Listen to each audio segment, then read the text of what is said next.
Hi everyone, welcome back to this series of project management key concepts where we're delving deeper into the project management body of knowledge. This one in particular is resource leveling versus resource smoothing. And the reason why we're looking at this is sometimes these items can get confused on the PMP exam, so it's just a good idea to sort it out before going into the exam, just in case you get a question on these two items on your project schedule.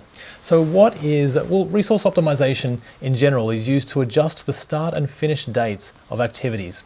So we're adjusting the planned resource use to be equal to or less than the resource availability, because we don't want to be using more resources than we actually have. We probably won't get this little bit of work done if we don't have the resources to do it, for example. So we might need to level or smooth those resources out. So these are the two techniques used. And leveling focuses on moving the resources themselves, while smoothing focuses on moving the activities, for example, within your critical path using float. Now, you might be familiar with some of those terms, but we'll go into a few examples, and that should make it a little bit more clear as well. So resource leveling, this can be used when shared or critically required resources are over allocated, such as when a resource has been assigned to two or more activities during the same time period.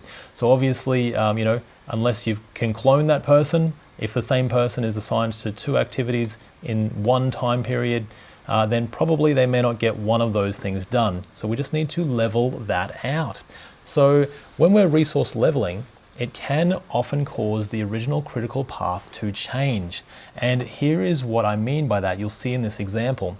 So as you can see in the first example here, we've got Sue and Tom performing activity A, but we've also got Sue again performing activity B in the same time period. So again, unless we can clone Sue, which I don't think is possible quite yet, we may have to shift that activity so that Sue is not doing those two things in the same time period.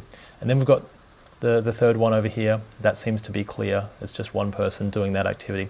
So after resource leveling, as you can see, we've got during day one, we've got Sue and Tom doing their activity A. Yep. Then we've got Sue doing her activity B on day 2, and then Tom moving his out to day 3. And this is why we say that the critical path may or will change during resource leveling, because we are leveling out the resources, but we're also extending out the time to suit because we've had to level out those resources. So the critical path may change. Now, resource smoothing adjusts the activities of a schedule model within their free and total float.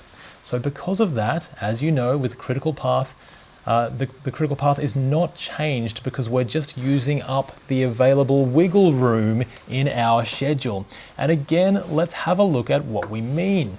This is an example of a schedule network diagram, and this is what all of the different boxes mean. So you've got early start, the duration, and the float. Those are the two things that we're really looking at here.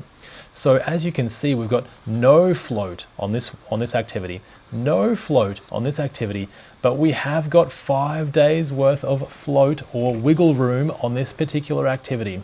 So maybe we can push this back by 5 days and it will still be okay.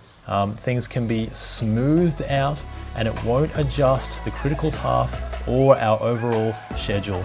And that is the idea of resource leveling versus resource smoothing.